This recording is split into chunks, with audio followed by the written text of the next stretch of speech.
योग वशिष्ठ 26वां दिन।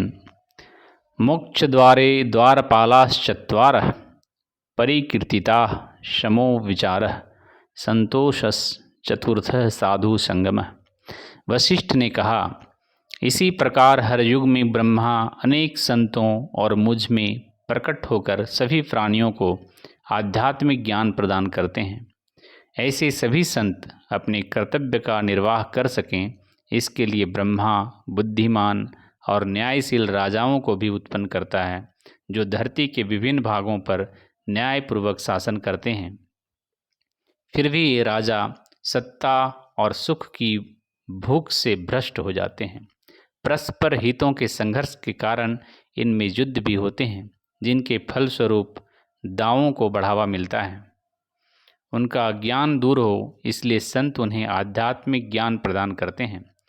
प्राचीन काल में राजा इस ज्ञान को सहर्ष प्राप्त करते थे, इसलिए इस विद्या को राज विद्या कहा जाता था। हे राम, तुम्हारे हृदय में अनासक्ति की उच्च भावना शुद्ध विवेक के फलस्वरूप उत्पन्न हुई है। यह भावना परिस्थिति जन्य अथवा कुंठाजन्य आसक्ति की भावना से ऊंची है। ऐसी अनासक्ति ईश्वर की कृपा से ही उत्पन्न होती है, बल्कि यूँ कहना चाहिए कि शुद्ध विवेक का साक्षात्कार होने पर ही उत्पन्न होती है।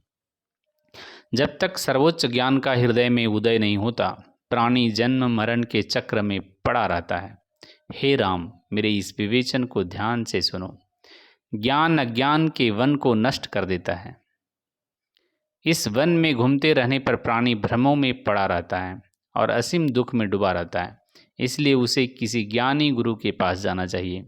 सही मनोदशा से तथा प्रासंगिक प्रश्नों के द्वारा उससे पूछना चाहिए और साथ ही उसकी शिक्षा भी निष्ठापूर्वक ग्रहण करनी चाहिए। तभी वह प्राणी के जीवन का अंग बनती है। मूर्ख लोग बिना आदर की भावना से अप्रासंगिक प्रश्न पूछते हैं, और सबसे बड़ा मूर्ख वह होता है जो संत के ज्ञान का मखौल उड़ाता है। निश्चय ही वह संत नहीं होता जो मूर्खों के मूर्खतापूर्वक पूछे गए व्यर्थ के प्रश्नों का उत्तर देता हो।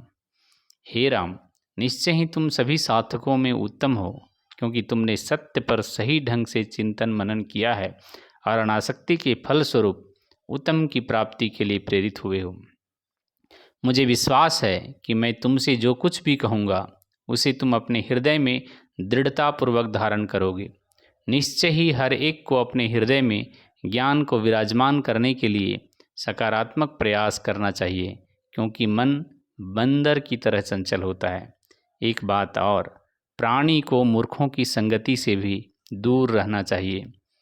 हे राम, मोक्ष के राज्य के द्वार पर 4 द्वारपाल हैं। वे हैं आत्मसंयम, अनुसंधान, संतोष और सत्संग। बुद्धिमान साधक को इनसे प्रयत्नपूर्वक मित्रता करनी चाहिए। कम से कम एक से तो करनी ही चाहिए।